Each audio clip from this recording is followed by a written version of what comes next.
नमस्कार मंडळी, विभूती दर्शन या यूट्यूब चॅनलमध्ये तुमचे सर्वांचे स्वागत आहे। 11 सप्टेंबरला श्रावणातील सर्वात शेवटचा आणि चौथा श्रावणी सोमवार होता।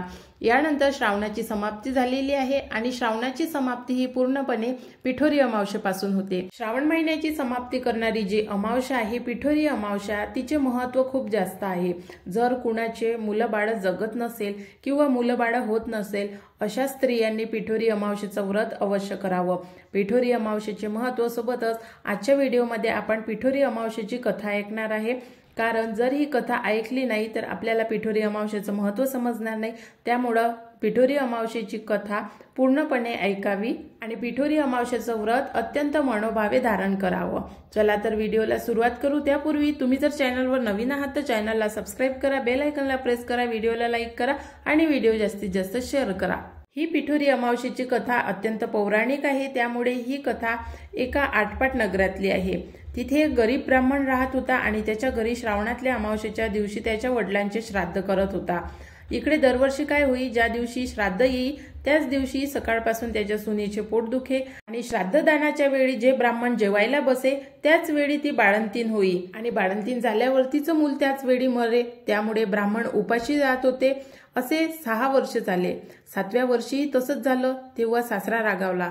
ते मेलेले पोर तिच्या ओटीत घातले आणि तिला रानात हाकलून लावलं। ती पण बिचारी तशीच निघाली। पुढे जाता जाता ती एका मोठ्या अरण्यात गेली। तिथे तिला जोटिंगाची बायको भेटली। ती म्हणाली, बाई बाई तू कोण कोणाची, इथे येण्याचे कारण काय, आलीस तशी लवकर जा, नाहीतर माझा नवरा जोटिंग येईल आणि तुला मारून खाईल। तेव्हा ब्राह्मणाची सून पण म्हणाली, तेवढ्या करताच मी इथे आली आहे।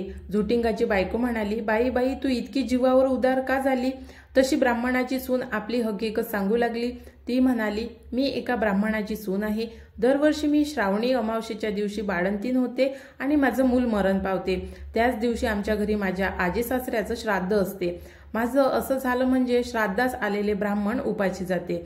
अशी 6 बाळंतनं माझी झाली आणि 7व्या खेपेला सुद्धा असंच झालं। तेव्हा माझ्या सासऱ्यांनी मला रागावलं आणि रानात हाकलून दिलं आणि ते मला म्हणाले, माझा बाप तुझ्या बाळणपणामुळं 7 वर्षे उपाशी राहिला तर तू घरातून चालती हो। असं म्हणून हे मेलेलं मूल माझ्या ओटीत घातलं, घरातून हाकलून दिलं। नंतर मी इथे आले आणि आता जगून तरी काय करायचे असं म्हणून ती रडू लागली। तशी झोटिंगाची बायको तिला म्हणाली, बाई तू भिवू नको, घाबरू नको, अशीच थोडी पुढे जा, तिथं तुला एक शिवलिंग दृष्टीस पडेल। बेलाचं झाड लागेल आणि तिथे एका झाडावर बसून राहा। रात्री नागकन्या, देवकन्या, साथी अप्सरा बरोबर घेऊन तिथे पूजेला येतील। पूजा झाल्यावर खीरपुरीचा नैवेद्य दाखवतील आणि अतिथी कोण म्हणून विचारतील। असे झाल्यावर मी आहे म्हणून म्हण, त्या तुला पाहतील, कोण कोटची म्हणून चौकशी करतील। तेव्हा तू सगळी हकीकत त्यांना सांग। ब्राह्मणाच्या सुनेने बरं म्हटलं, तिथून उठली, पुढे गेली। तो एक बेलाचं झाड पाहिलं, तिथेच उभी राहिली। इकडे तिकडे पाहू लागली। तो जवळच एक शिवलिंग दृष्टीस पडले। तशी ती शेजारच्या झाडावर बसून राहिली। इतक्यात रात्र झाली। तशी नागकन्या, देवकन्या आणि साथी अप्सरा यांच्या स्वाऱ्या आल्या। शिवलिंगाची त्यांनी पूजा केली, नैवेद्य दाखवला आणि अतिथी कोण आहे म्हणून विचारलं। त्याबरोबरच ती खाली उतरली, मी आहे म्हणून म्हणाली। तेव्हा सगळ्यांनी मागे पाहिलं। त्यांना आश्चर्य वाटलं। तिची कोण कुठली म्हणून चौकशी केली। तिनं सर्व हकीकत सांगितली आणि त्यानंतर नागकन्या, देवकन्या आणि अप्सरांनी तिच्या 7 मुलांना जिवंत केलं आणि तिचे 7 मुलं तिच्या हवाली केले। पुढं तिला हे व्रत सांगितलं आणि 64 योगिनीची पूजा करायला सांगितली आणि मृत्यूलोकी हे व्रत प्रगट करायला सांगितले। तसे तिने विचारलं, ह्यातने काय होतं। तेव्हा अप्सरांनी सांगितलं, हे व्रत केले म्हणजे मुलं बाळ दगावत नाहीत, सुख समाधान राहतात आणि त्यांच्यावर कोणत्याच प्रकारचे संकट येत नाही। आणि हे सर्व ऐकून पुढे तिने त्यांना नमस्कार केला आणि निघून गेली। ती आपल्या गावात आली। लोकांनी तिला पाहिलं, ब्राह्मणाला जाऊन सांगितले, भटजी भटजी तुमची सून घरी येत आहे। त्याला ते खोटं वाटलं। तो वाट बघत होता। तोच मुलं बाळ दृष्टीस पडू लागली। पाठीमागून सुनेला पाहिलं, तसा उठला, घरात गेला, मुठभर तांदूळ, तांब्याभर पाणी आणलं। तांदूळ सुनेवरून आणि मुलांवरून ओवाळून टाकून दिले। हातपाय धुवून घरात आला। सर्व हकीकत सुनेला विचारली।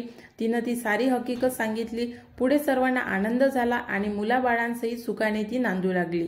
म्हणून तेव्हापासून पिठोरी अमावस्या ही अत्यंत महत्त्वाची मानली जाते।